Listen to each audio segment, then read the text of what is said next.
Assalamualaikum warahmatullahi wabarakatuh. Apa kabar anak-anak? Mudah-mudahan anak-anak dalam keadaan sehat ya. Tetap semangat ya anak-anak dalam mengikuti pembelajaran hari ini anak-anak. Kita hari ini pembelajarannya adalah sejarah kelas 12. Kegiatan pembelajaran 1, bab 1, perkembangan masyarakat Indonesia pada masa Orde Baru. A. Pemerintah Orde Baru. 1. Pengertian Orde Baru.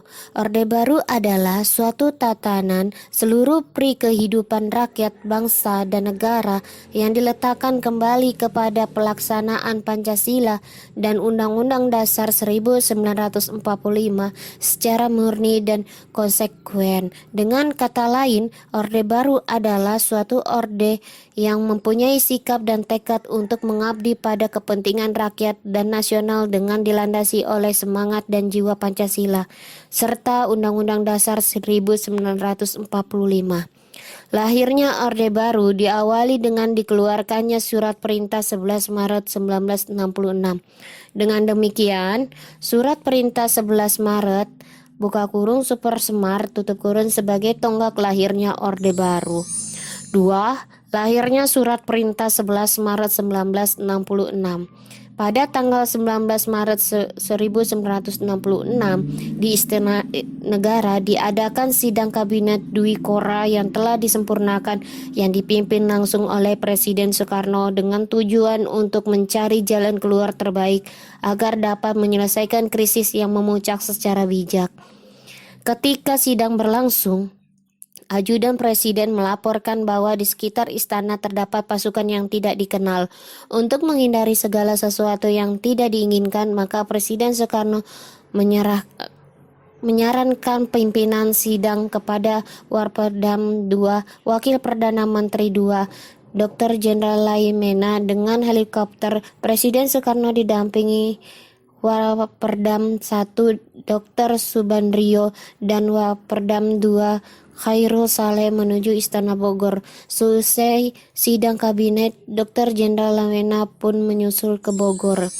3 orang perwira tinggi yaitu Mayor Jenderal Basuki Rahmat, Brigadir Jenderal M. Muhammad Yusuf, dan Brigadir Jenderal Amir Mahmud menghadap Letnan Jenderal Soeharto selaku Menteri Panglima Angkatan Darat dan Panglima Komando Operasi Pemulihan Keamanan dan Ketertiban untuk meminta izin akan menghadap Presiden dengan tujuan untuk meyakini kepada Presiden Soekarno bahwa ABRI khususnya Angkatan Darat tetap siap siaga mengatasi keadaan. Kemudian Presiden mengeluarkan surat perintah yang ditunjukkan kepada Letnan Jenderal Soeharto selaku Menteri Panglima Angkatan Darat untuk mengambil tindakan menjamin keamanan, ketenangan, dan kestabilan jalannya pemerintah demi keutuhan bangsa dan negara Republik Indonesia. Adapun yang merumuskan surat perintah tersebut adalah 3 perwira tertinggi yaitu Mayor Jenderal Basuki Rahmat, Brigadir Jenderal Muhammad Yusuf, dan Brigadir Jenderal Amir Mahmud bersama Brigadir Jenderal Subur, Komandan Pasukan Pengawalan Presiden Cakrawibawa. Surat itulah yang kemudian dikenal sebagai Surat Perintah 11 Maret 1966 atau Super Semar. 3. Tindak lanjut Super Semar. Sebagai tindak lanjut keluar Surat Perintah 11 Maret 1966, Letnan Jenderal Soeharto sebagai pengemban Super Semar segera mengambil tindakan untuk menata kembali kehidupan masyarakat berbangsa dan bernegara sesuai dengan Pancasila dan Undang-Undang Dasar 1945, yaitu sebagai berikut. 1. Tanggal 12 Maret 1966 dikeluarkan surat keputusan yang berisi pembubaran dan larangan PKI beserta ormas-ormasnya yang bernaung dan berlindung atas senada dengannya beraktivitas dan hidup di seluruh wilayah Indonesia. 2. Tanggal 18 Maret 1966, pengemban Super Semar mengamankan 15 orang menteri dinilai tersangkut dalam G30 SPKI dan diragukan etika baiknya yang dituangkan dalam keputusan Presiden nomor 5 tanggal 18 Maret 1966. B. Ciri-ciri pokok kebijakan pemerintahan Orde Baru. Tugas pokok itulah yang disebut Dwi Dharma.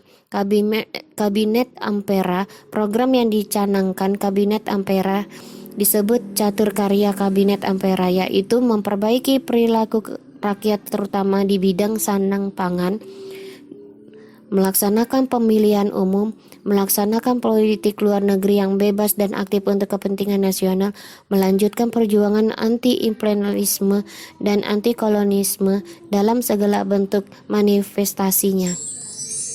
1. Kebijakan dalam negeri. Struktur perekonomian Indonesia pada tahun 1950 sampai 1965 dalam keadaan kritis, pemerintah Orde Baru meletakkan landasan yang kuat dalam melaksanakan pembangunan melalui tahap.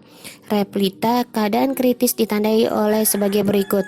Sebagai besar penduduk bermata pencarian di sektor pertanian, sehingga cenderung struktur perekonomian di Indonesia lebih menjondong kepada sektor pertanian.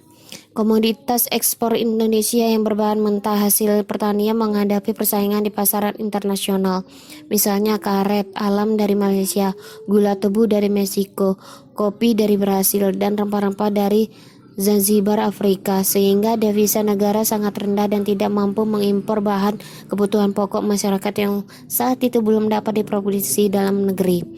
Tingkat investasi rendah dan kurangnya tenaga ahli di bidang industri, sehingga industri dalam negeri kurang berkembang.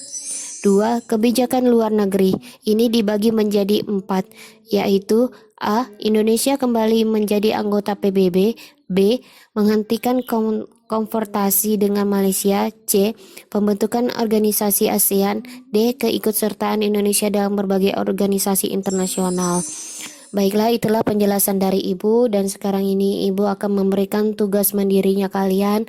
Tolong dikerjakan, dan nanti kalau bila nanti sudah selesai tolong dikumpulkan lewat WA-nya Ibu ya. Nah, Ibu tunggu hasil kerjanya kalian, dan Ibu ucapkan terima kasih. Wassalamualaikum warahmatullahi wabarakatuh.